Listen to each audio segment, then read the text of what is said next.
Ассалаумағалейкум. Алматы қаласының тұрғыны, Аты-жұрт партиясының мүшесі Какиев Аңсар. Мен Ресейге қосылуға түбегейлі қарсымын. 6 миллион қазақтың 5 миллионын қынадай қырып тастаған, қыруды ары қаратай жалғастыра берген. Немістерге рахмет, немістер соғыс ашпаған кезде геноцидін жалғастыра бермек еді. 40 мың қазақты монополияға салып қырған. 41 жылы соғыстың алдына салып қырған. Қазақстан жерінде 500 рет атом бомбасын жарған. После Украине Казахстан деген оңбаған орыстарға қосылуына түбегейлі қарсымыз. Біздің іштен шыққан нөмір бірінші қазақтың жауы Назарбаев, Тоқаев қазақтың мүддесі үшін жұмыс істемейді. Бұл қытайшыл, орысқыл. Оны саяси сауатты, есі дұрыс азаматтардың бәрі біледі. Біздің жау биліктің немерелері, бала-шағасы түгелде шетел азаматын алып алған. Бұлар тағдырын Қазақстанмен байланыстырмайды.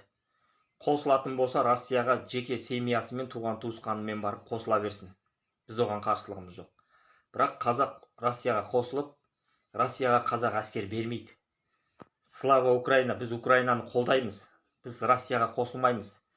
Біз саяси қамалып жатқан атажұрттық, тағы да басқа аты аталмаған бүткіл белсенділерге босатуын қатаң түрде талап етеміз.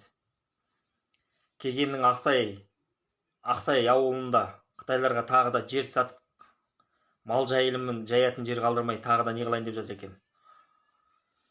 Общем, Қазақстанның көп жерін Қытайға, орысқа бөліп бермек.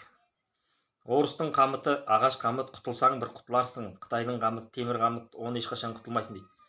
Қытайшыл Тоқаев Қазақстанның шекарасын айқара ашып, Қазақстанды қытайландырып жіберді. Сондықтан ұлт мүддесіне күн туғанда болып қалғандардың бәрі саттым дейді. Әрқайсыларыңыз челлендж жасауға міндеттісіздер. Бұл сіздердің азаматтық парыздарыңыз. Мен азаматтық парызымды орындаймын. Сол ағайындар. Аманшылықта жүздескенше.